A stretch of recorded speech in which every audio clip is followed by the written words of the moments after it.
달빛 아래 사연 한수 채널 구독자 여러분, 오늘도 시청해주셔서 감사합니다. 행복하고 즐거운 시간 되시길 바라며 오늘의 사연 시작하겠습니다. 경기도 북부 산악지대, 그곳에 위치한 육군 보병대대 정문 앞에는 봄비가 가늘게 내리고 있었습니다. 산을 에워싼 안개가 철조망 너머로 스멀스멀 번지고 아직 잎을 다 틔우지 못한 나무들이 빗속에서 고개를 숙이고 있었죠. 정문 앞 시멘트 바닥에는 빗물이 고여 작은 웅덩이를 이루고 있었고 그 옆에 한 여자가 조용히 서 있었습니다. 정설인이었습니다. 회색 코트는 어깨에 선이 반듯했고 손에는 작은 종이 가방 하나가 들려 있었습니다. 가방 안에는 초코우유 2개와 과자 몇 봉지, 특별한 것은 아니었습니다. 그저 김도연이 좋아하던 것들이었죠. 오래전부터 알고 있던 것들. 공사장 먼지를 털고 고시원으로 들어가던 밤마다 지쳐서 책상에 엎드리기 전에 하나씩 뜯던 것들이었습니다. 정설이는 그것을 기억하고 있었습니다. 김도연이 한 번도 말하지 않았어도 그녀는 알고 있었습니다. 김도연 이등병. 21살이 아니었습니다. 31살이었죠. 군번은 가장 앞자리였지만 나이는 중대에서 가장 많았습니다. 그가 이 나이에 입대하게 된 이유는 단 하나, 검사가 되기 위해서였습니다. 20살 때부터 낮에는 공사장에서 일하고 밤에는 고시원에서 법전을 펼쳤었죠. 9번을 떨어졌습니다. 한 번 떨어질 때마다 무언가가 조금씩 달아갔습니다. 몸도 자존심도 미래에 대한 확신도. 통장은 늘 텅 비어 있었고 주변 사람들은 하나둘 그를 떠났습니다. 가능성 없는 사람에게 시간을 쓸 여유가 없다는 것처럼 아무런 설명도 없이 사라졌습니다. 그때 정설인이 옆에 있었습니다.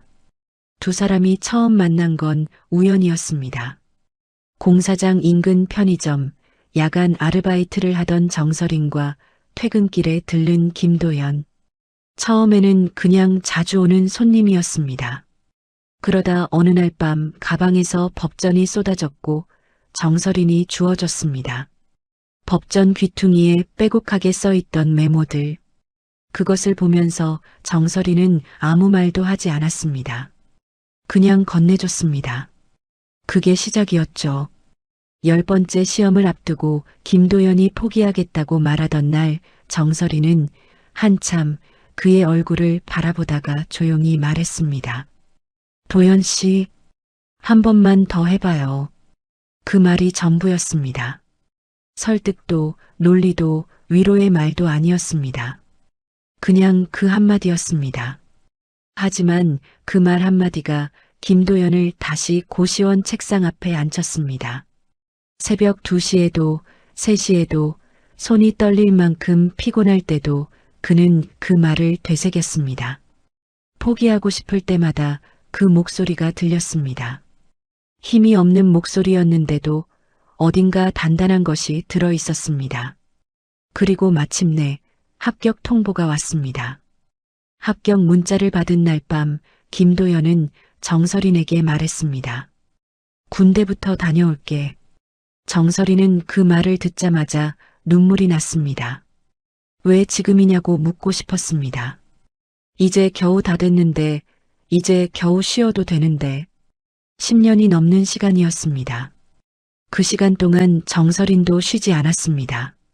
생활비를 벌고 편의점 야간을 뛰고 주말엔 대리운전 앱을 켰습니다. 그러면서도 김도연의 공부를 지켰습니다. 아무 말 없이. 하지만 정설이는 그 말을 입 밖으로 내지 않았습니다. 당신이 옳다고 생각하는 길이면 가요. 그것이 정설인이 김도연에게 건넨 마지막 말이었습니다. 입대 전날 밤 두 사람은 거의 말 없이 앉아 있었습니다. 말로 채울 수 없는 시간이었습니다. 정설이는 그 침묵 속에서 손을 뻗어 김도연의 손등을 한번 쥐었다가 놓았습니다. 그게 전부였죠. 그렇게 김도연은 31살에 이등병이 되었습니다. 정설이는 그 후에도 일상을 이어갔습니다. 아침에 일어나 일을 나가고 저녁에 돌아오고 주말에는 편지를 썼습니다. 하지만 오늘은 편지가 아니라 직접 면회를 왔습니다. 어젯밤 김도연의 목소리가 평소와 달랐습니다. 전화기 너머로 무언가를 억누르는 것 같은 느낌. 말은 별것 없었지만 정설이는 알았습니다. 너무 오랫동안 그 사람의 목소리를 들어왔기 때문에 아주 작은 결이 달라져도 알 수 있었습니다. 무언가 잘못되고 있다는 것을. 그래서 새벽에 일어나 이곳까지 왔습니다. 빗속에서 기다리는 동안 정설이는 정문 안쪽을 조용히 바라봤습니다.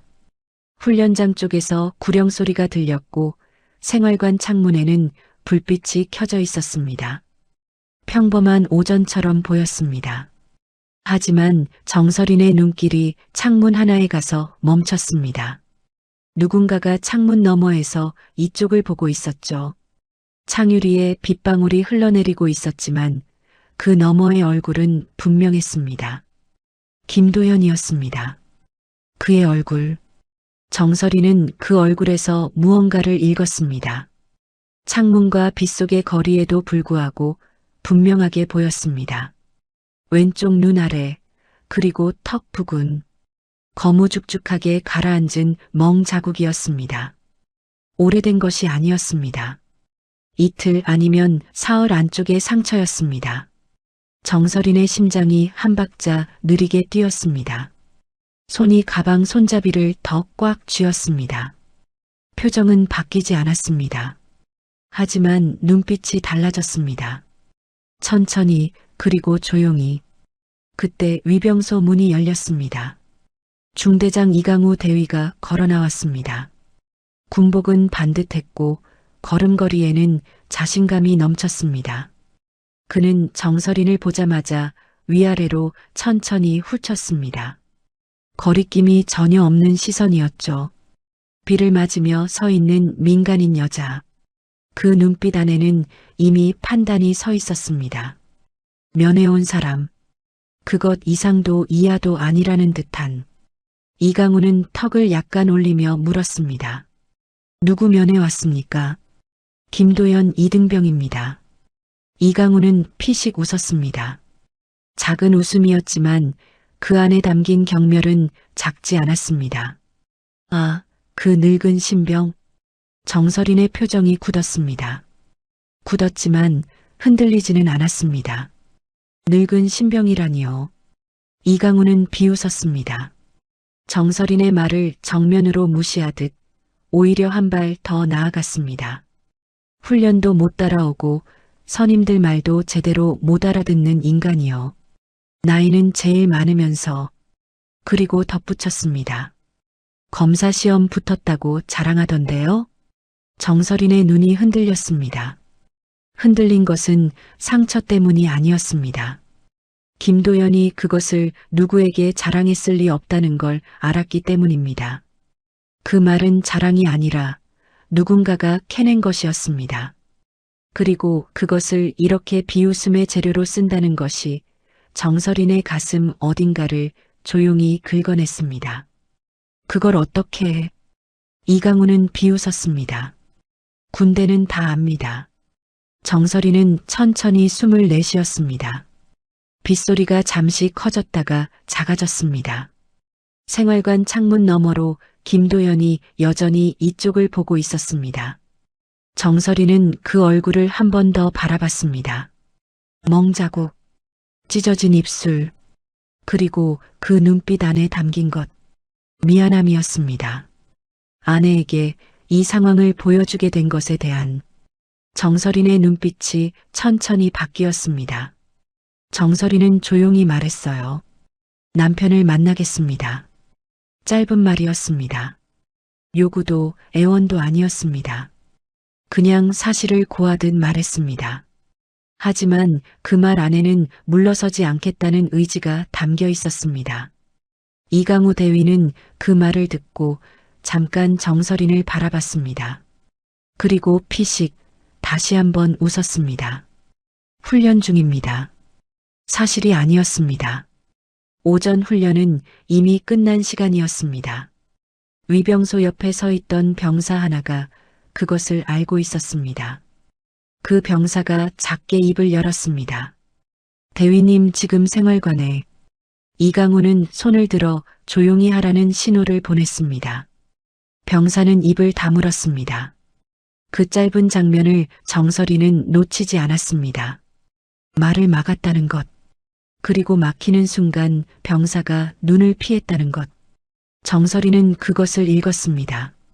이강우는 정설인 쪽으로 한 발 다가왔습니다. 빗속에서도 그의 목소리는 또렷했습니다. 군대가 놀이터인 줄 압니까? 정설이는 뒤로 물러서지 않았습니다. 빗방울이 코트 어깨에 계속 떨어졌습니다. 정설이는 목소리를 높이지 않았습니다. 오히려 더 낮고 침착하게 말했습니다. 남편 상태만 확인하겠습니다. 그 말이 끝나는 순간이었습니다. 이강우의 표정이 굳었습니다. 지금까지와는 다른 굳음이었습니다. 비웃음이 사라지고 그 자리에 뭔가 날카로운 것이 들어찼습니다. 정설인의 말이 선을 넘었다고 판단한 것인지 아니면 처음부터 이 여자를 여기서 돌려보낼 생각이었는지 이강우는 턱을 들며 말했습니다. 지금 군시설에 무단 출입하겠다는 겁니까? 정설이는 한 발 앞으로 걸었습니다. 남편이 맞은 것 같습니다. 순간 주변 공기가 얼어붙었습니다. 위병소 안에 서 있던 병사 둘이 동시에 시선을 바닥으로 내렸습니다. 이강우의 눈빛이 빠르게 변했습니다. 잠깐이었지만 그 안에 당혹감이 스쳤습니다. 그리고 그 당혹감은 바로 분노로 덮였습니다. 이강우는 갑자기 손을 뻗었습니다. 정설인이 들고 있던 종이 가방이었습니다. 그는 그것을 낚아채듯 빼앗아 바닥에 던졌습니다. 초코 우유가 바닥에 부딪히며 터졌습니다. 우유가 빗물과 섞여 시멘트 바닥 위로 퍼져나갔습니다. 과자 봉지도 함께 쏟아졌습니다. 정설이는 바닥을 내려다봤습니다. 아무 말도 하지 않았습니다. 이강우가 말했습니다. 여기서 군대 훈계하러 온 겁니까? 그 말이 끝나기 무섭게 이강우는 손을 다시 뻗었습니다. 이번에는 정설인의 코트였습니다. 어깨 쪽을 거칠게 잡아당겼습니다. 순간적이었습니다. 예고도 없었습니다. 찢어지는 소리가 났습니다. 날카롭고 짧은 소리. 코트 어깨 솔기가 완전히 뜯겨나갔습니다. 병사들이 굳었습니다. 아무도 움직이지 않았습니다. 누구도 말하지 못했습니다. 그 소리 하나가 정문 앞 공기를 완전히 바꿔버렸습니다. 비가 계속 내렸지만 그 소리만 유독 크게 들린 것 같았습니다. 찢어진 코트 어깨 사이로 정설인의 목덜미가 드러났습니다. 그 순간 누군가의 시선이 그곳에 멈췄습니다. 정설인 목덜미에는 흉터가 있었습니다. 오래된 것이었습니다. 작고 깊게 파인 자국. 주변 살갑과는 다른 빛깔로 남아 있었습니다. 총상 흉터였습니다. 하지만 그 자리에 있던 누구도 그것이 무엇인지 알지 못했습니다. 위병소 병사들은 그냥 흉터로만 봤고 이강우는 보지도 않았습니다. 그 흉터가 어디서 어떤 상황에서 생긴 것인지 아무도 몰랐습니다. 정설이는 찢어진 코트 어깨를 천천히 내려다봤습니다. 시간이 멈춘 것처럼 조용한 순간이었습니다. 그리고 정설이는 고개를 들어 이강우를 바라봤습니다. 표정은 여전히 흔들리지 않았습니다. 하지만 눈빛이 달랐습니다. 분노가 아니었습니다. 그보다 훨씬 차갑고 훨씬 깊은 무언가였습니다. 오래 훈련된 사람의 눈빛, 감정을 완전히 통제 아래 둔 사람의 눈빛이었습니다. 지금 제 옷을 찢은 겁니까? 이강우는 비웃었습니다. 하지만 그 비웃음은 아까보다 조금 억지스러웠습니다. 정설인의 눈빛이 그를 불편하게 만들고 있었습니다. 그는 그것을 들키지 않으려는 듯 목소리를 높였습니다. 민간인이 군 시설 방해하면 이 정도는 감수해야죠. 그 순간이었습니다. 생활관 2층 창문이 열렸습니다. 격렬하게 힘을 줘서 여는 소리였습니다. 창문 너머로 얼굴이 보였습니다. 김도연 이등병이었습니다. 멍든 얼굴로 창틀을 잡고 이쪽을 내려다보며 소리쳤습니다. 그만하십시오. 목소리가 부대 정문 앞 빗속에 울렸습니다. 그리고 바로 다음 순간 안쪽에서 누군가가 김도연의 어깨를 잡아당겼습니다. 그는 창틀을 놓쳤습니다. 창문이 쾅 닫혔습니다. 정설이는 그 창문을 바라봤습니다. 닫힌 창문. 그 너머에서 무슨 일이 벌어지고 있는지 그 짧은 장면 하나로 충분했습니다. 김도연이 소리를 지른 것은 처음이었습니다. 참을 만큼 참다가 참을 수 없어서 터진 소리였습니다. 그것이 무엇을 의미하는지 정설이는 알았습니다. 정설이는 천천히 휴대폰을 꺼냈습니다. 연락처를 찾았습니다. 오래된 번호였습니다. 자주 쓰지 않는 번호. 하지만 지워본 적도 없는 번호였죠. 정설이는 통화 버튼을 눌렀습니다. 강민수 준장. 상대방이 받자마자 정설이는 말을 이었습니다. 좌표 보냅니다. 전화는 10초 만에 끊겼습니다. 정설이는 휴대폰을 내리고 찢어진 코트 어깨를 한 손으로 가만히 눌렀습니다. 이강우는 팔짱을 끼며 비웃었습니다. 누구 부른 겁니까? 남편 친구라도? 정설이는 이강우를 바라보며 담담하게 말했습니다. 조금 시끄러워질 겁니다. 이강우는 코웃음을 쳤습니다. 그 말이 협박처럼 들렸겠지만 대수롭지 않다는 듯 고개를 돌렸습니다. 하지만 정설이는 더 말하지 않았습니다. 설명할 필요가 없었습니다. 이강우는 몰랐습니다. 지금 이 부대 좌표가 어디로 전송됐는지, 그리고 20분 뒤 이 부대 상공에 무엇이 나타날지를. 빗소리만 계속됐습니다. 정설인이 전화를 끊은 뒤에도 부대 정문 앞은 잠시 조용했습니다. 비는 여전히 내리고 있었습니다. 아까보다 조금 굵어진 것 같았습니다. 정설이는 정문 옆 벤치에 조용히 앉았습니다. 찢어진 코트 어깨를 한 손으로 여미며 바닥에 쏟아진 초코우유와 과자 봉지를 잠시 내려다봤습니다. 그리고 천천히 시선을 들었습니다. 표정은 여전히 흔들리지 않았습니다. 이강우 대위는 여전히 그 자리에 서 있었습니다. 팔짱을 낀 채 정설인을 내려다보는 자세였습니다. 비웃음은 유지하고 있었지만 아까보다는 조금 달랐습니다. 무언가가 마음에 걸리는 듯한. 하지만 이강우는 그 불편함을 인정하지 않으려는 듯 더 크게 말했습니다. 별 웃기는 쇼를 다 보겠네. 정설이는 아무 말도 하지 않았습니다. 대꾸하지 않았습니다. 그게 오히려 이강우를 더 불편하게 만들었습니다. 맞받아치면 상대할 수 있는데 침묵은 상대할 수가 없었습니다. 정설이는 그것을 알고 있는 것처럼 보였습니다. 그냥 앉아서 빗소리를 듣고 있었습니다. 그때였습니다. 부대 안쪽에서 발소리가 들렸습니다. 급하게 뛰어오는 소리였습니다. 정문이 열리며 한 남자가 나왔습니다. 행정보급관 한석진 상사였습니다. 나이는 40 중반.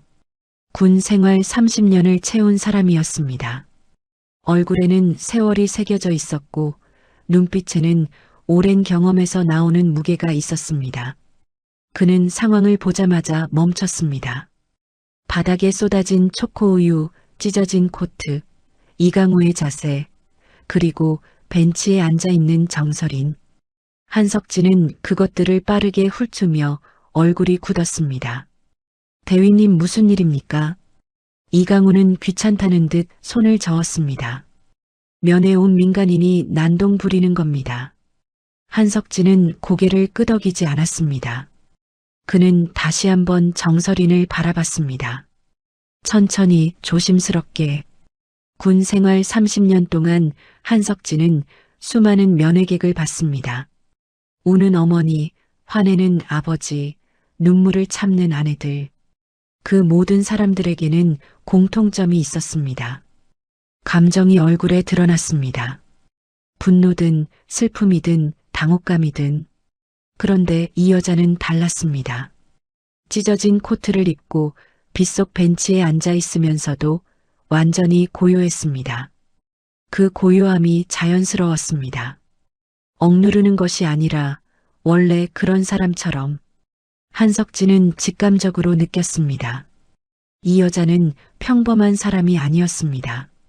하지만 한석진은 그 직감을 말로 꺼내지 않았습니다. 대신 이강우 대위를 향해 조심스럽게 말했습니다. 대위님, 상황을 좀 정리하는 게.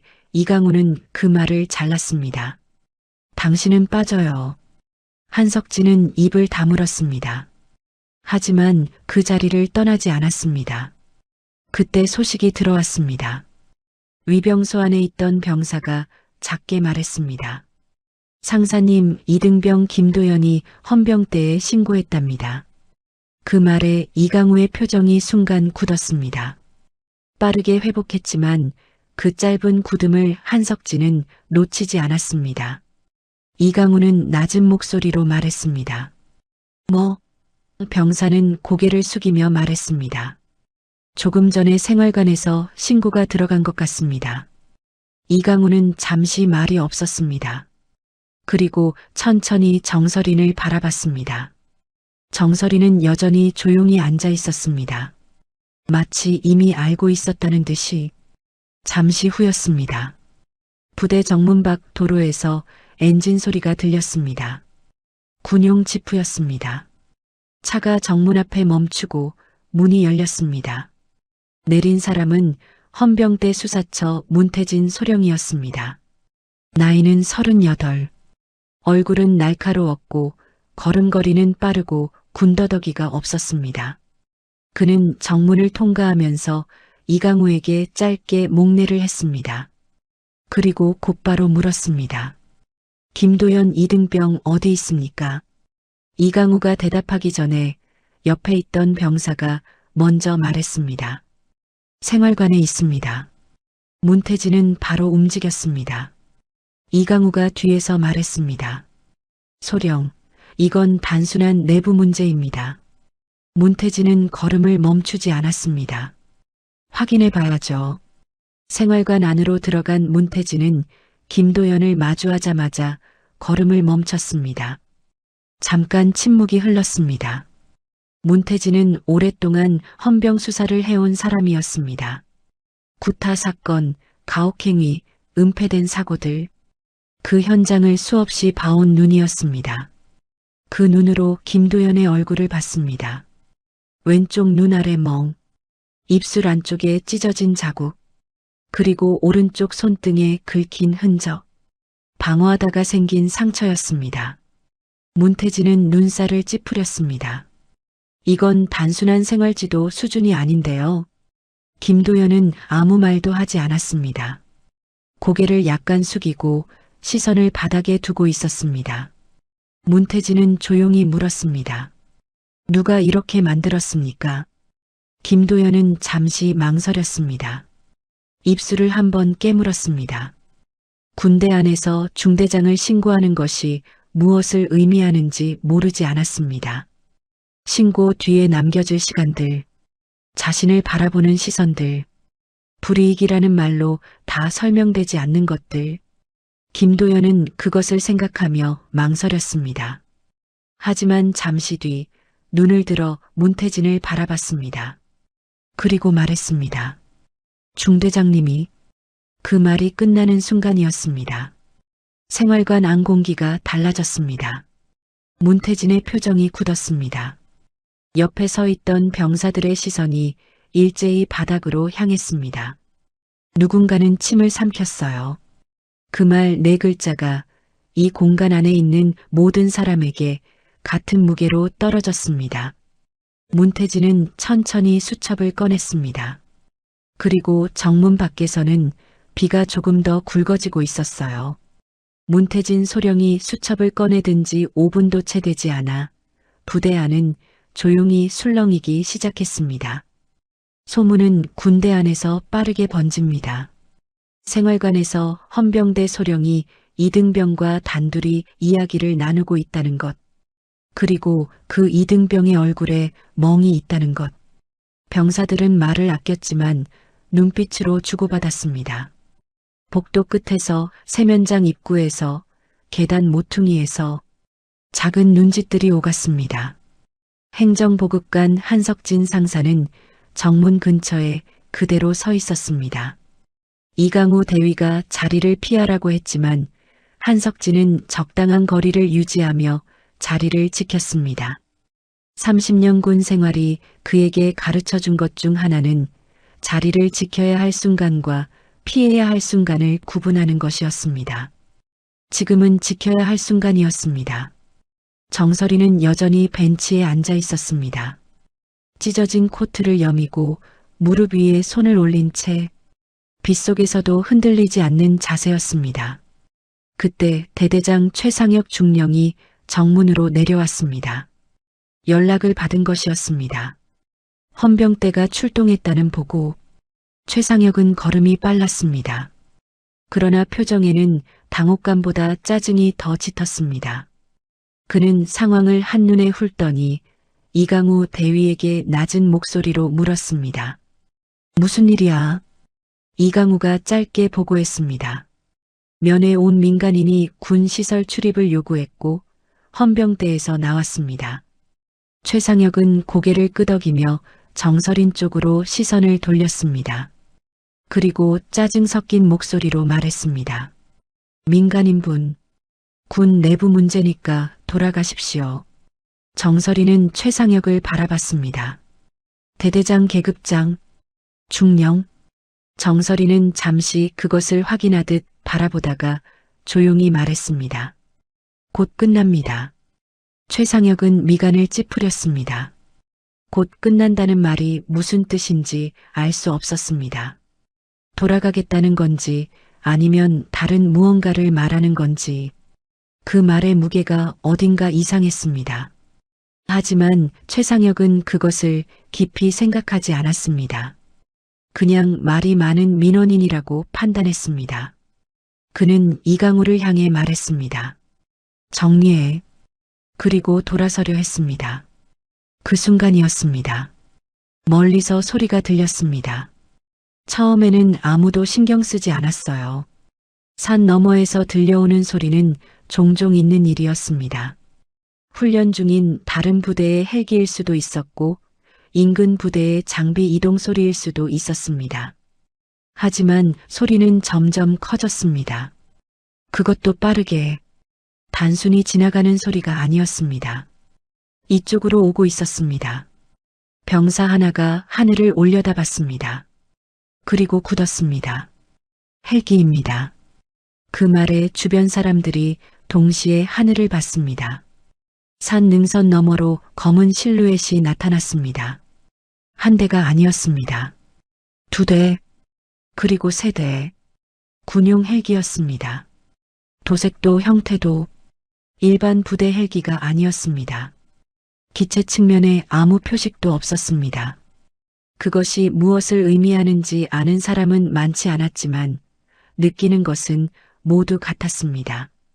뭔가 보통 일이 아니라는 것을. 헬기 세대는 부대 상공으로 진입하며 선회하기 시작했습니다. 굉음이 부대 전체를 뒤흔들었습니다. 훈련장에 있던 병사들이 하던 것을 멈추고 하늘을 올려다봤습니다. 취사장에 있던 병사들도 나왔습니다. 행정반 창문들이 열리며 얼굴들이 내밀어졌습니다. 부대 전체가 그 굉음 하나에 멈춰섰습니다. 대대장 최상혁이 당황했습니다. 오늘 상부 방문 일정 있었나? 행정보급관 한석진이 대답했습니다. 없습니다. 최상혁은 다시 물었습니다. 훈련 지원? 한석진은 고개를 저었습니다. 그런 통보도 없었습니다. 최상혁의 얼굴에 처음으로 당혹감이 드러났습니다. 그는 허리춤에 무전기를 잡으며 상급 부대에 연락을 시도했습니다. 하지만 응답이 오기 전에 이미 헬기 한 대가 움직이기 시작했습니다. 부대 운동장이었습니다. 헬기가 천천히 고도를 낮추기 시작했습니다. 하강 기류에 운동장 모래가 날렸습니다. 병사들이 눈을 가리며 뒤로 물러났습니다.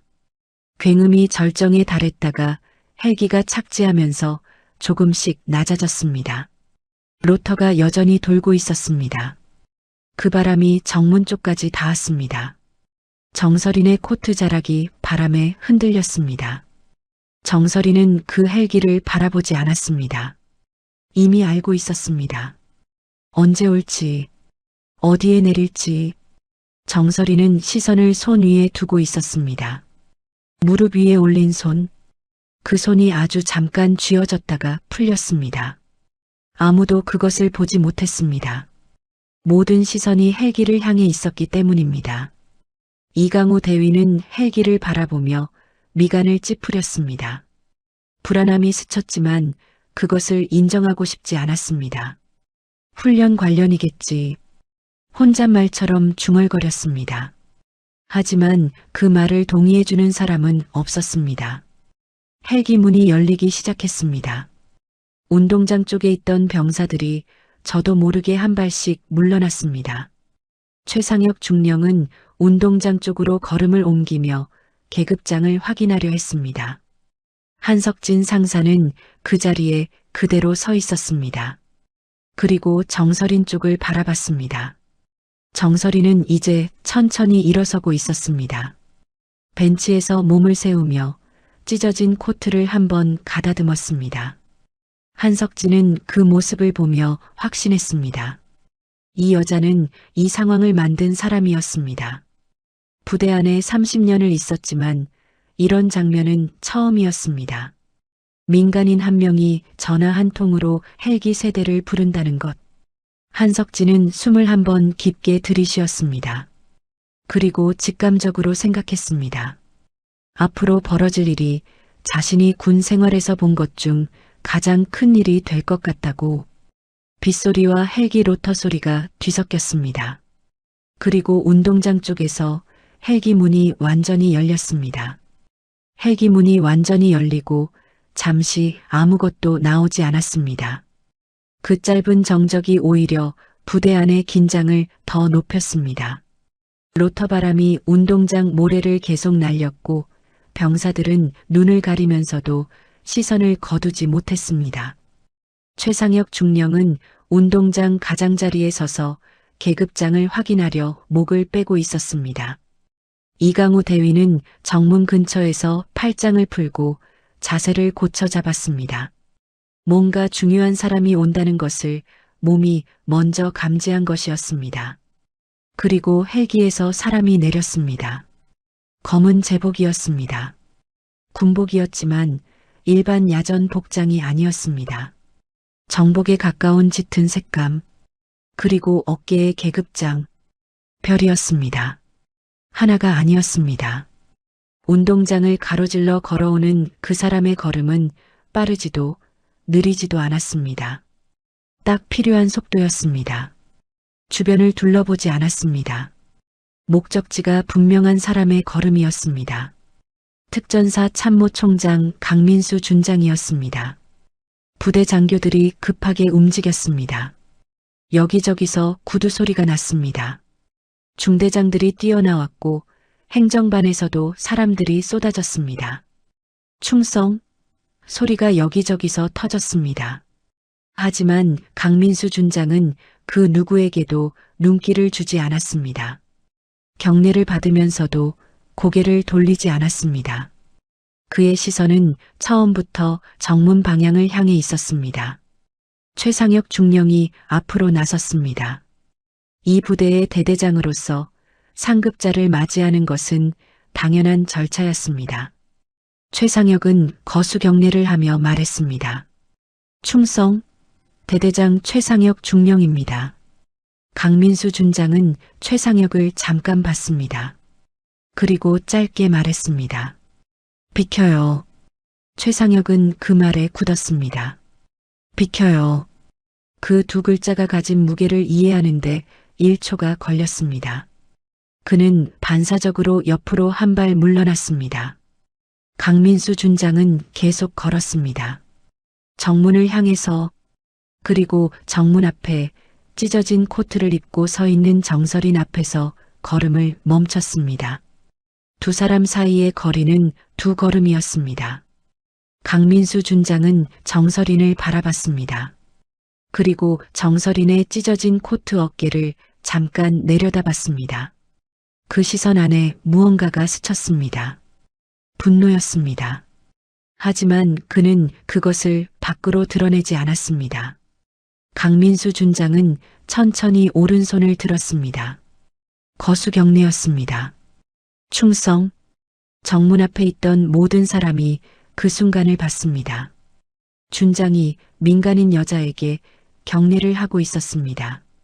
찢어진 코트를 입고 빗속 벤치 앞에 서 있는 여자에게 부대 장교들과 병사들이 동시에 굳었습니다. 숨소리조차 들리지 않았습니다. 누군가의 발이 그 자리에 박힌 것처럼 아무도 움직이지 않았습니다. 이강우 대위의 얼굴에서 비웃음이 사라졌습니다. 완전히. 최상혁 중령이 입을 열었습니다. 말이 나오지 않았습니다. 입술이 움직였지만 소리가 만들어지지 않았습니다. 그는 다시 시도했습니다. 지금 그것이 전부였습니다. 그 다음 말을 찾지 못했습니다. 준장이 민간인에게 경례를 한다는 것, 그것이 무엇을 의미하는지. 최상혁의 머릿속에서 여러 가지가 빠르게 돌아갔지만 어떤 것도 답이 되지 않았습니다. 한석진 상사는 달랐습니다. 그는 강민수 준장이 경례를 하는 순간 이미 직감했습니다. 30년 군 생활. 그 세월이 이 장면의 의미를 읽어냈습니다. 한석진은 조용히 자세를 고쳤습니다. 그리고 정설인을 바라봤습니다. 아까부터 느꼈던 것, 평범한 사람이 아니라는 것, 그 직감이 지금 확인되고 있었습니다. 강민수 준장이 경례를 내리고 조용히 말했습니다. 특전사령관님. 그 말이 공기를 갈랐습니다. 특전사령관. 그 세 글자가 정문 앞에 있던 모든 사람의 귀에 꽂혔습니다. 병사들이 서로를 바라봤습니다. 장교들은 정설인을 다시 봤습니다. 찢어진 코트, 빗속에 젖은 머리카락, 무릎 위에 올렸던 손, 그 모든 것이 다시 보였습니다. 다른 눈으로, 전혀 다른 의미로. 이강우 대위의 얼굴이 창백해졌습니다. 피가 빠지는 것이 보이는 것 같았습니다. 그의 시선이 정설인의 찢어진 코트 어깨로 향했습니다. 자신이 잡아당긴 것, 자신이 찢은 것, 그 장면이 머릿속에서 다시 재생됐습니다. 이강우의 입술이 움직였습니다. 무슨 말을 하려는 것인지 아니면 그냥 반사적으로 움직인 것인지 소리는 나오지 않았습니다. 정설이는 강민수 준장의 경례를 받으며 조용히 고개를 끄덕였습니다. 그리고 천천히 이강우를 바라봤습니다. 이강우는 그 시선을 받자 눈을 피하려 했습니다. 하지만 피할 수가 없었습니다. 정설인의 시선은 뒤를 봐도 옆을 봐도 느껴지는 것 같았습니다. 이강우는 그 자리에 서 있을 수밖에 없었습니다. 정설인이 입을 열었습니다. 이강우 대위. 목소리는 낮았습니다. 하지만 그 낮음이 오히려 더 크게 들렸습니다. 조용한 공간에서 낮은 목소리는 어디까지든 닿습니다. 정문 앞에 있던 모든 사람이 그 목소리를 들었습니다. 방금 제 옷을 찢었죠. 이강우의 입이 떨렸습니다. 말이 나오지 않았습니다. 아까 그렇게 거침없이 말을 쏟아내던 입이 지금은 완전히 닫혀 있었습니다. 정설이는 말을 이었습니다. 그리고 제 남편을 때렸죠. 그 말이 끝나는 순간 헌병대 수사관 문태진 소령이 생활관 쪽에서 걸어 나왔습니다. 그는 정설인을 향해 짧게 말했습니다. 증거 확보했습니다. 부대 분위기가 완전히 뒤집혔습니다. 뒤집힌다는 것이 시끄럽게 이루어지지 않았습니다. 오히려 더 조용해졌습니다. 그 조용함 안에서 모든 것이 바뀌고 있었습니다. 아까까지 이강우의 눈치를 보던 병사들이 시선을 들었습니다. 장교들은 서로 눈을 마주치지 않으려 했습니다. 최상혁 중령은 이강우와 정설인을 번갈아 보다가 결국 시선을 땅으로 내렸습니다. 비가 계속 내렸습니다. 강민수 준장은 정설인의 옆에 서서 이강우를 바라봤습니다. 아무 말도 하지 않았습니다. 그 침묵이 말보다 무거웠습니다. 이강우는 그 침묵 안에서 혼자 서 있었습니다. 조금 전까지 이 정문 앞에서 가장 큰 목소리를 냈던 사람이 지금은 가장 작아진 사람이 되어 있었습니다. 찢어진 코트가 빗속에서 흔들렸어요. 정설이는 천천히 일어났습니다. 벤치에서 몸을 세우는 동작이 느렸습니다. 서두르지 않았습니다. 주변의 시선이 모두 자신에게 쏠려 있다는 것을 알면서도 그것에 영향을 받지 않는 사람처럼 움직였습니다. 빗속에서 오래 앉아 있었던 탓에 코트 아랫자락이 젖어 있었습니다. 정설이는 그것을 내려다보지 않았습니다. 대신 찢어진 코트 어깨를 한번 가다듬었습니다. 어깨 솔기가 완전히 뜯어진 자리, 안감이 드러나 있었습니다. 정설이는 그것을 매만지다가 조용히 코트를 벗었습니다. 코트 안쪽이 드러났습니다. 군복이 아니었습니다. 민간인 옷차림 그대로였습니다. 하지만 코트 안쪽 주머니에서 정설인의 손이 무언가를 꺼냈습니다. 작은 것이었습니다. 직사각형의 납작한 케이스, 군용 신분증이었습니다.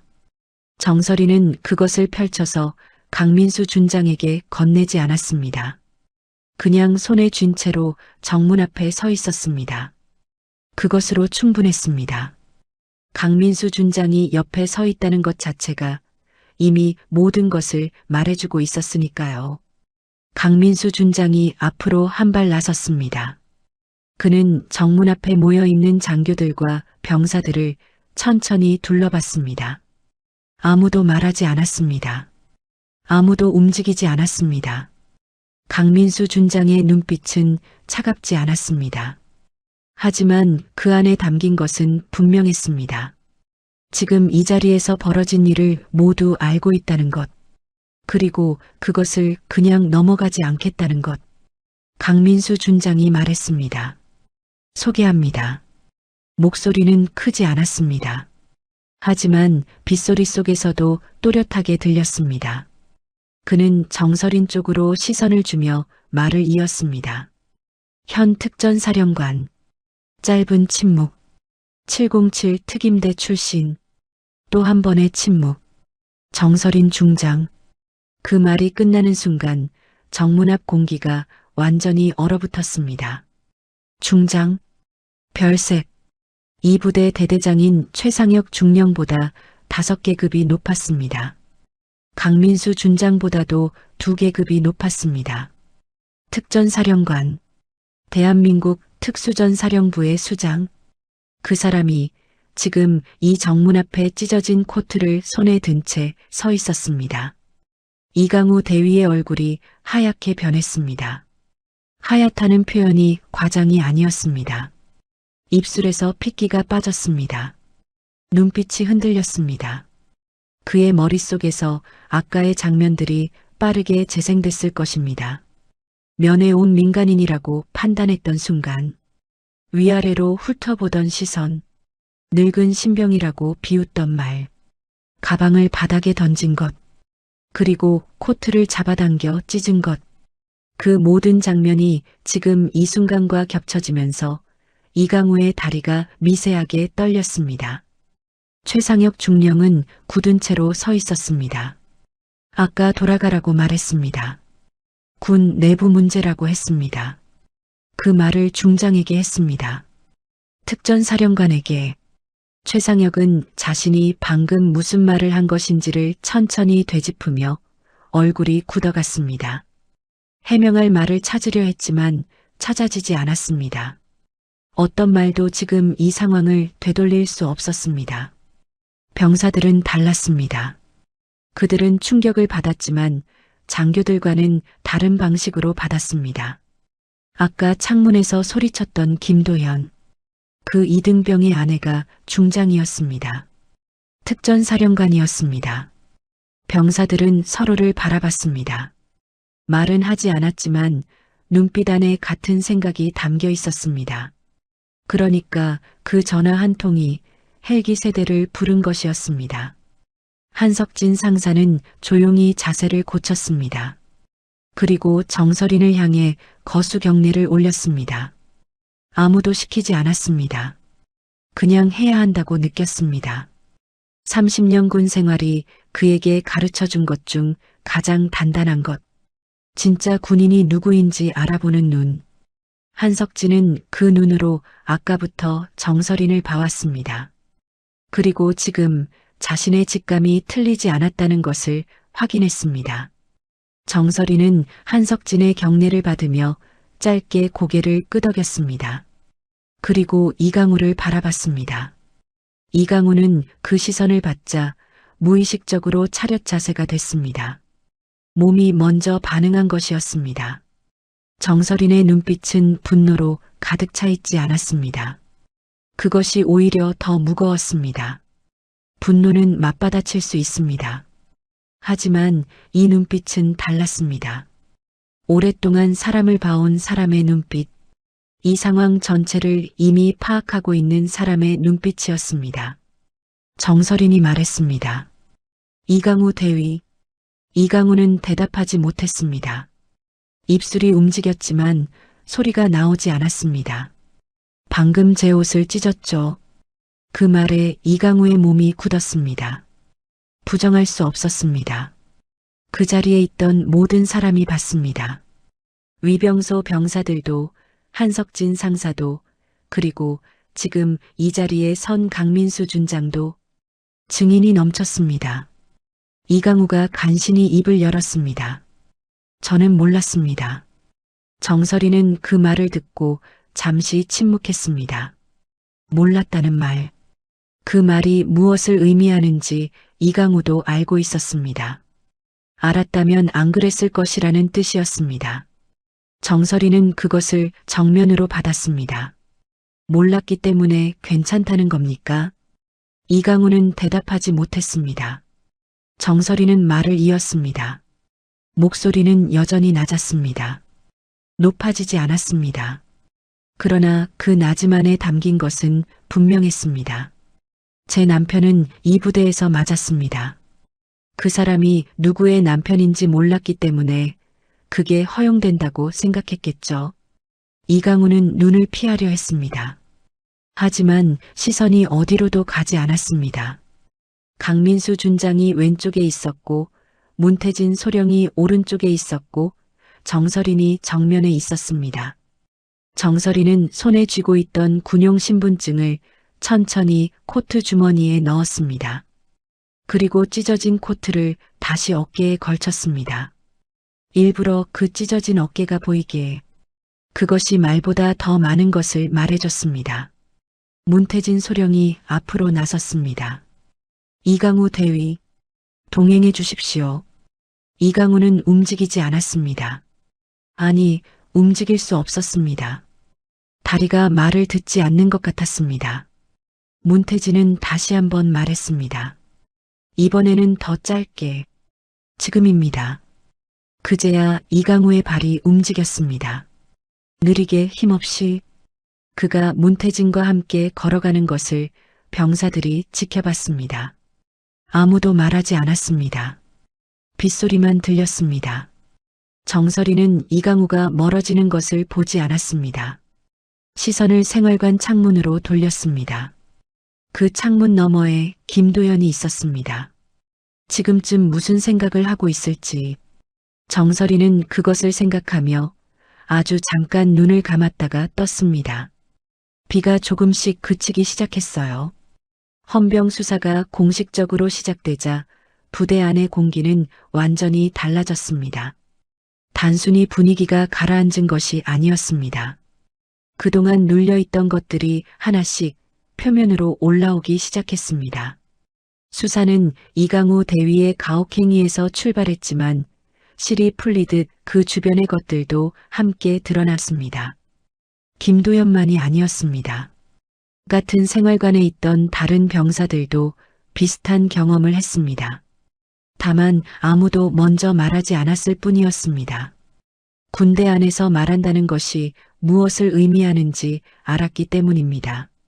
신고 뒤에 남겨지는 것들, 그것이 때로는 신고 이전보다 더 힘들다는 것을 문태진 소령은 조용히 그러나 빠르게 움직였습니다. 생활관 병사들을 한 명씩 면담했습니다. 처음에는 입을 다물었습니다. 눈을 피하고 모르겠다고 했습니다. 하지만 문태진은 서두르지 않았습니다. 그는 오랫동안 이 일을 해온 사람이었습니다. 말하지 않는 사람의 눈빛이 무엇을 담고 있는지 알았습니다. 두려움이었습니다. 그 두려움이 가라앉을 때까지 기다렸습니다. 그리고 천천히 한 명씩 이야기가 나왔습니다. 이강우 대위가 처음부터 김도연을 표적으로 삼았다는 것이 드러났습니다. 이유는 단순했습니다. 나이였습니다. 31살 이등병. 군대라는 조직 안에서 그것은 이미 불편함의 이유가 됩니다. 선임도 아니고 그렇다고 어리지도 않은, 나이로는 장교들과 비슷하지만 계급은 가장 낮은, 그 어중간함이 이강우에게는 거슬렸던 것 같았습니다. 거기에 더해진 것이 하나 있었습니다. 검사시험 합격. 이강우는 그것을 어디선가 알게 됐습니다. 그리고 그것을 약점처럼 활용했습니다. 검사시험 붙은 사람이 왜 이등병으로 기어들어 왔냐고, 공부나 했으면 훈련도 제대로 해야 하지 않냐고, 그 말들이 생활관 안에서 반복됐습니다. 처음에는 말이었습니다. 그러다 손이 됐습니다. 김도연은 처음에 참았습니다. 참는 것이 맞다고 생각했습니다. 군대는 원래 그런 곳이라고, 자신이 늦게 온 것이 사실이니까, 불편함을 주는 존재인 것이 사실이니까, 그 생각이 그를 오래 침묵하게 만들었습니다. 하지만 한계는 있었습니다. 몸이 한계를 먼저 알았습니다. 멍이 가시기 전에 다시 생겼습니다. 입술이 아물기 전에 다시 찢어졌습니다. 그래도 김도연은 정설인에게 말하지 않았습니다. 알면 걱정할 것이 분명했으니까요. 아니, 걱정보다 더한 것을 할 것 같았으니까요. 그것이 두려웠습니다. 정설인이 움직이면 어떤 일이 벌어질지 김도연은 어렴풋이 알고 있었습니다. 하지만 결국 목소리가 달라졌습니다. 전화기 너머로. 그리고 정설인이 왔습니다. 수사가 진행되는 동안 부대 안에서 또 다른 이야기가 흘러나왔습니다. 김도연에 대한 이야기였습니다. 같은 생활관 동기 병사 하나가 문태진 소령에게 말했습니다. 조심스럽게 그러나 분명하게, 김도연 이등병은 아내분이 생활비를 다 버셨다고 했습니다. 입대 전까지요. 문태진은 수첩에 적다가 멈췄습니다. 그리고 병사에게 물었습니다. 본인이 말했습니까? 병사는 고개를 저었습니다. 말한 게 아니라 그냥 알게 됐습니다. 편지를 받는 걸 보면서요. 편지였습니다. 김도연은 정설인에게 편지를 자주 받았습니다. 군대에서 편지를 받는 것은 흔한 일입니다. 하지만 김도연이 받는 편지는 조금 달랐습니다. 봉투가 항상 같은 필체였고 두께가 일정했습니다. 한 번도 빠진 적이 없었습니다. 면회를 오기 어려운 상황에서도 편지는 왔습니다. 병사들은 그것을 눈치챘습니다. 그리고 김도연이 그 편지를 읽을 때의 표정을, 생활관 안에서 가장 힘든 시간들 속에서도 그 편지를 읽을 때만큼은 김도연의 얼굴이 달라졌습니다. 뭔가를 버티게 해주는 것이 있다는 표정이었습니다. 동기 병사가 말을 이었습니다. 아내분이 늘 응원해 주셨다더라고요. 공부할 때도 군대 오기 전에도요. 그 말에 문태진은 잠시 수첩을 내려놨습니다. 그리고 창밖을 봤습니다. 정문 쪽이 보였습니다. 정설인이 강민수 준장과 나란히 서 있었습니다. 찢어진 코트를 다시 어깨에 걸친 채로 문태진은 그 모습을 잠시 바라봤습니다. 특전사령관, 대한민국 특수전부대의 수장, 그 사람이 남편 면회를 초코우유와 과자를 들고 왔습니다. 그리고 비를 맞으며 벤치에 앉아 기다렸습니다. 문태진은 그것이 무엇인지 알 것 같았습니다. 계급도 직책도 아닌 것, 그냥 사람이 사람에게 하는 것이었습니다. 수사 결과가 정리되면서 부대 안의 시선이 바뀌었습니다. 병사들이 정설인을 다시 바라봤습니다. 아까와는 달랐습니다. 아까는 놀람이었습니다. 중장이라는 것에 대한 충격. 하지만 지금은 달랐습니다. 편지 이야기를 들은 병사들은 조용히 생각에 잠겼습니다. 10년 넘게 남편 곁에서 생활비를 벌고 공부를 지키고 군대까지 따라온 사람. 그 사람이 오늘 이 정문 앞에서 코트가 찢겼습니다. 그리고 한마디도 흔들리지 않았습니다. 그것이 계급 때문인지 아니면 그냥 그런 사람이어서인지 병사들은 알 것 같았습니다. 한석진 상사는 수사가 진행되는 동안 조용히 자기 자리에 있었습니다. 그는 새로 드러나는 사실들을 들으면서 한 가지를 생각했습니다. 이강우 대위가 김도연을 표적으로 삼은 것. 그 이유가 나이와 합격 이력이었다는 것. 한석진은 군 생활 30년 동안 비슷한 것을 여러 번 봤습니다. 자신보다 나은 무언가를 가진 사람을 견디지 못하는 것. 그것이 군대 안에서 권력을 쥐었을 때 어떻게 표출되는지 한석진은 그것을 알았고 그래서 더 무거웠습니다. 이강우는 헌병대에서 조사를 받고 있었습니다. 그가 없는 부대는 생각보다 빠르게 달라졌습니다. 억눌려 있던 것들이 공기 밖으로 나왔습니다. 병사들의 어깨가 조금 올라갔습니다. 말소리가 조금 커졌습니다. 작은 변화였지만 분명한 변화였습니다. 정설이는 그 부대 안의 변화를 알지 못했습니다. 정문 밖에 있었으니까요. 하지만 알았더라도 정설이는 크게 달라지지 않았을 것입니다. 지금 정설인의 마음속에 있는 것은 하나였습니다. 김도연을 만나는 것, 그 사람의 얼굴을 직접 보는 것, 창문 너머로 봤던 그 멍 자국을 가까이서 확인하는 것. 그것 말고는 지금 정설인에게 중요한 것이 없었습니다. 강민수 준장이 정설인의 옆에서 조용히 말했습니다. 들어가시죠. 정설이는 고개를 끄덕였습니다. 그리고 처음으로 정문 안쪽으로 발을 들였어요. 군 병원은 부대에서 차로 20분 거리에 있었습니다. 산을 내려와 국도를 따라가다 보면 나오는 작은 규모의 병원이었습니다. 건물은 낡았지만 내부는 깔끔했습니다. 복도에는 형광등이 켜져 있었고 특유의 소독약 냄새가 배어 있었습니다. 면회 시간이 아닌데도 정설인이 들어올 수 있었던 것은 강민수 준장이 동행했기 때문이었습니다.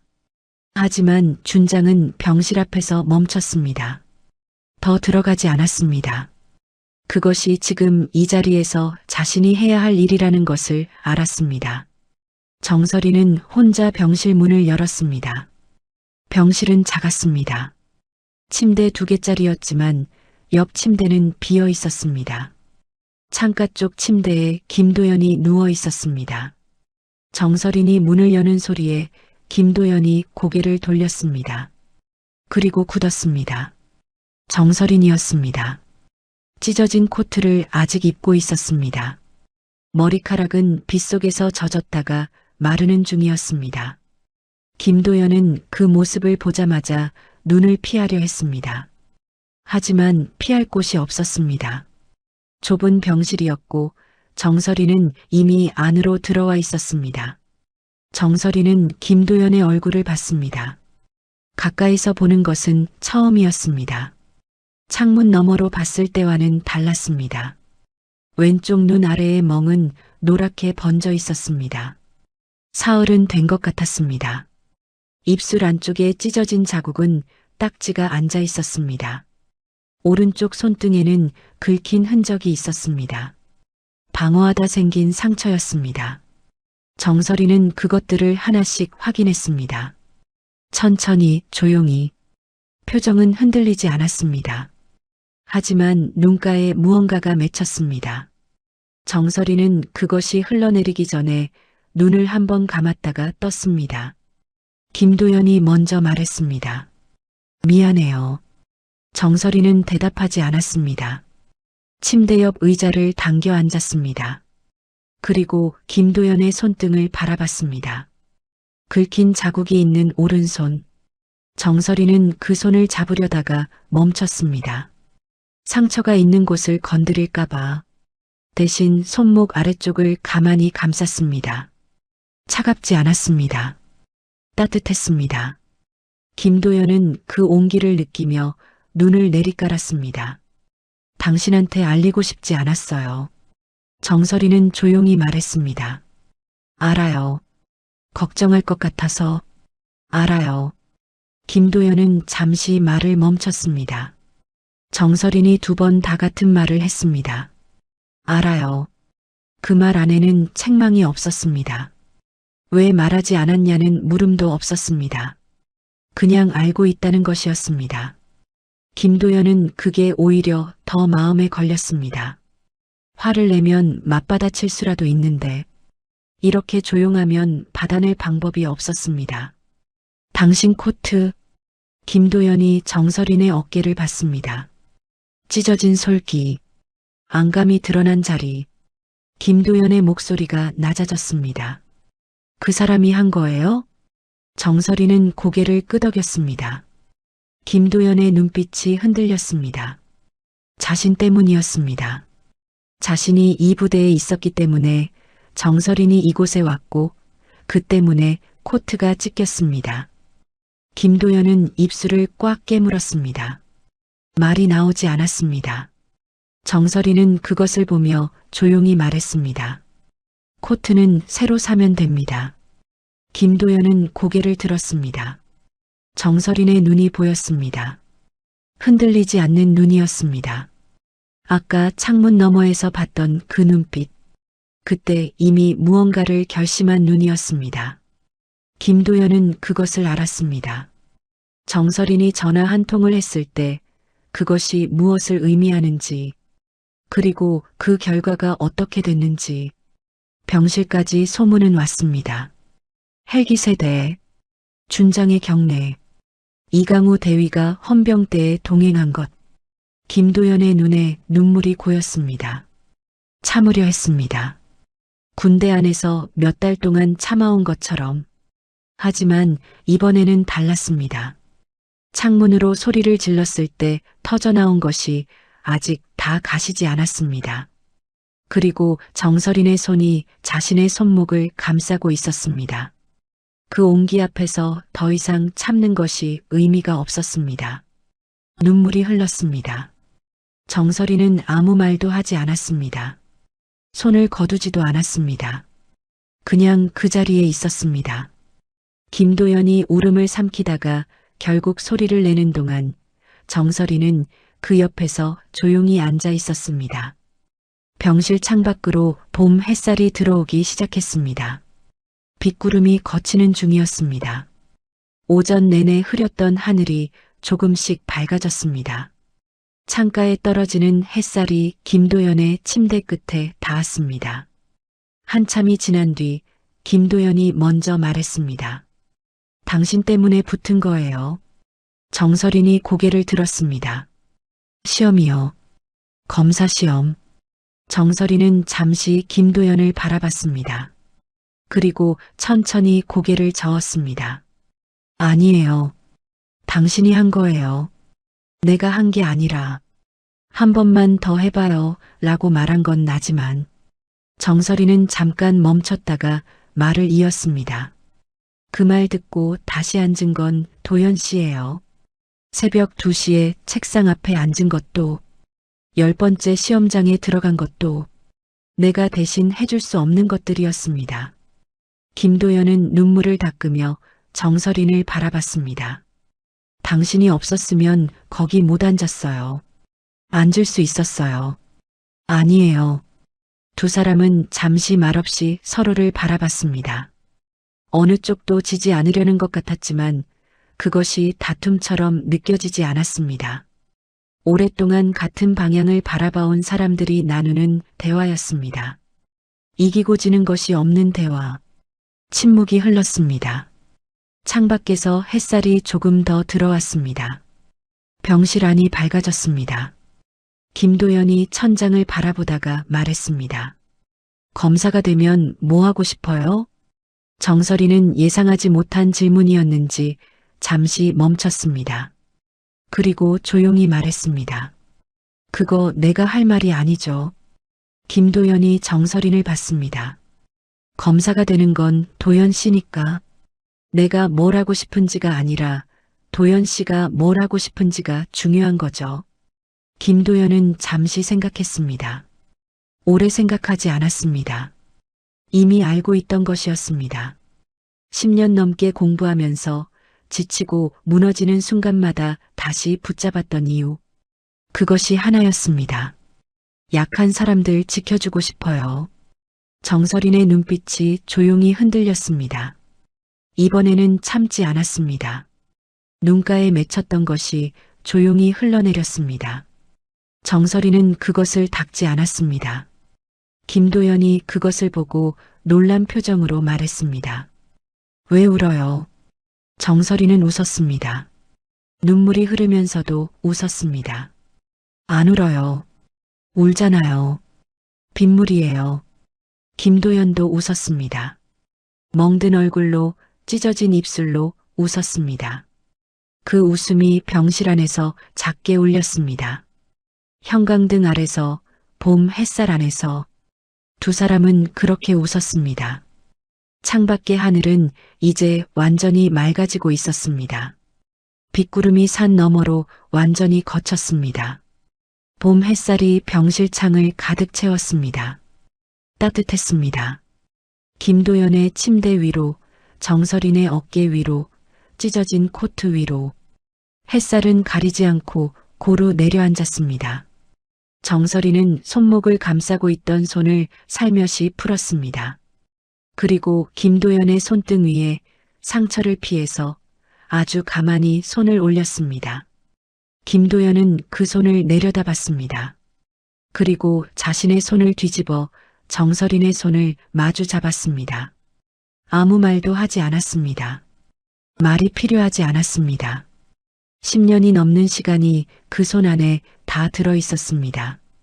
공사장 먼지가 묻은 저녁들, 고시원 창문 너머로 들어오던 새벽 불빛들, 9번의 불합격 통보, 그리고 10번째 합격, 입대 전날 밤의 침묵, 면회 오던 오전의 빗소리, 그것들이 전부 지금 이 손 안에 있었습니다. 봄이었습니다. 그리고 이제 겨울이 끝났습니다. 봄이 온 뒤 이강우 대위에 대한 군 검찰 수사는 생각보다 빠르게 진행됐습니다. 처음에는 단순 가혹행위로 시작됐지만 수사가 깊어질수록 그 범위는 넓어졌습니다. 김도연만이 아니었습니다. 같은 중대 병사 7명이 추가로 피해를 진술했습니다. 일부는 수개월 전부터 있었던 일이었습니다. 말하지 못하고 있던 것들이었습니다. 문태진 소령은 그 진술들을 하나씩 받아 적으며 중간에 한 번도 서두르지 않았습니다. 병사들이 말을 멈출 때마다 기다렸습니다. 그 기다림이 또 다른 말들을 불러냈습니다. 이강우는 결국 보직 해임됐습니다. 군사법원 회부가 결정된 날 부대 안은 조용했습니다. 시끄럽지 않았습니다. 누군가는 그것을 예상했고 누군가는 실감하지 못했습니다. 하지만 모두가 느끼는 것은 같았습니다. 무언가가 끝났다는 것, 그리고 무언가가 달라졌다는 것. 최상혁 중령은 이후 상급 부대로부터 경위서를 요구받았습니다. 특전사령관이 면회를 왔을 때 돌아가라고 말한 것, 군 내부 문제라고 일축한 것, 그것이 보고서에 담겼습니다. 최상혁은 경위서를 쓰면서 오랫동안 펜을 들지 못했다고 했습니다. 나중에 한석진 상사에게 그 이야기를 했을 때 한석진은 아무 말도 하지 않았습니다. 그냥 듣고 있었습니다. 30년 군 생활이 그에게 가르쳐준 또 하나의 것, 어떤 말은 하지 않는 것이 더 낫다는 것이었습니다. 한석진 상사는 그 일이 있고 난 뒤 스스로 청원을 냈습니다. 병사생활관 개선 관련 건의서였습니다. 오래전부터 생각해온 것이었지만 말하지 못하고 있었습니다. 이번 일이 그것을 꺼내게 만들었습니다. 건의서는 대대장을 거쳐 여단 본부로 올라갔습니다. 결과가 어떻게 될지는 몰랐습니다. 하지만 한석진은 냈다는 것 자체로 충분하다고 생각했습니다. 말해야 할 때 말하는 것, 그것이 군인이 지켜야 할 것 중 하나라고 이번 일을 통해 다시 확인했습니다. 김도연은 2주 뒤에 부대로 복귀했습니다. 군 병원에서 치료를 마치고 다시 군복을 입었습니다. 복귀하는 날 아침 병실 창밖으로 햇살이 들어오고 있었습니다. 김도연은 군복 단추를 잠그면서 잠시 창밖을 봤습니다. 며칠 전까지 흐렸던 하늘이 완전히 맑았습니다. 봄이 완전히 온 것 같았습니다. 김도연은 그것을 보며 생각했습니다. 군대가 끝나면 무엇을 할 것인지 이미 알고 있었습니다. 하지만 그것을 다시 한번 마음 안에서 확인하는 시간이었습니다.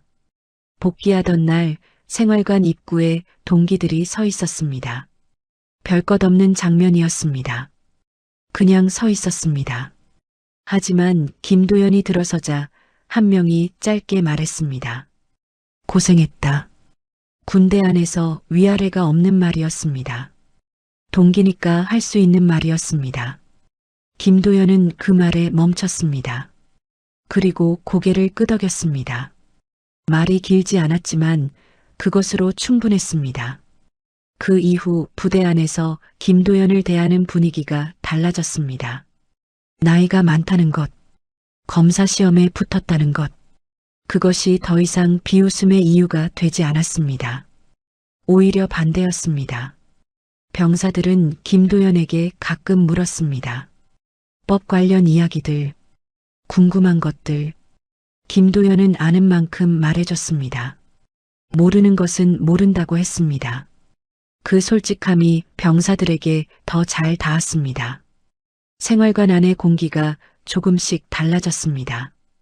이강우가 없다는 것이 이렇게 많은 것을 바꿀 수 있다는 것을 병사들은 그제야 실감했습니다.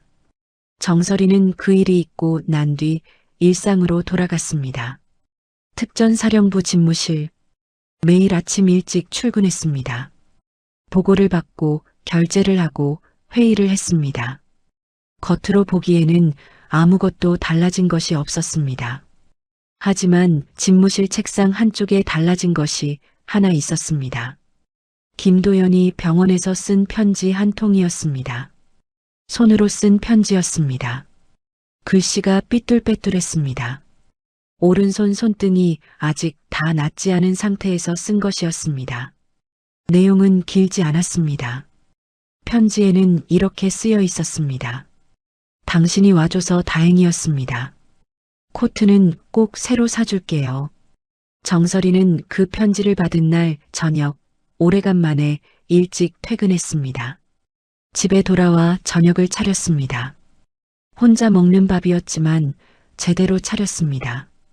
밥을 먹으면서 창밖을 봤습니다. 봄 저녁이었습니다. 바람이 불었고 나무들이 흔들렸습니다. 잎이 다 피어 있었습니다. 정설이는 그것을 바라보다가 아주 잠깐 눈을 감았습니다. 김도연이 검사가 되면 어떤 검사가 될지 정설이는 알았습니다. 이미 알고 있었습니다. 그가 어떤 사람인지, 공사장에서 일하면서도 법전을 손에서 놓지 않았던 사람. 9번 떨어지면서도 포기하지 않았던 사람.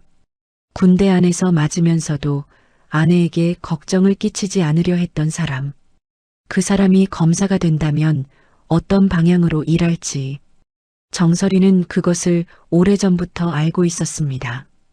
그래서 한 번만 더 해봐요 라고 말했습니다. 그 말 안에는 믿음이 있었습니다. 이 사람이라면 괜찮을 것이라는 믿음이었습니다. 정설이는 눈을 떴습니다. 그리고 편지를 다시 한번 펼쳤습니다. 삐뚤빼뚤한 글씨, 다 낫지 않은 손으로 쓴 글씨. 정설이는 그것을 한번 손가락으로 쓸었습니다. 종이의 결이 느껴졌습니다. 따뜻한 것은 아니었습니다. 그냥 종이였습니다. 하지만 정설인에게는 따뜻하게 느껴졌습니다. 코트는 새로 사지 않았습니다. 찢어진 코트는 세탁소에 맡겼습니다. 세탁소 주인은 수선이 어렵겠다고 했습니다. 솔기가 완전히 뜯겨서 원래대로 복원하기는 힘들 것 같다고요. 정설이는 잠시 생각하다가 말했습니다. 그냥 할 수 있는 만큼만 해주세요. 세탁소 주인은 고개를 갸웃했지만 그대로 받아줬습니다. 일주일 뒤 코트가 돌아왔습니다. 완벽하지 않았습니다. 어깨 솔기가 수선된 자리는 티가 났습니다. 원래 코트와 완전히 같지 않았습니다.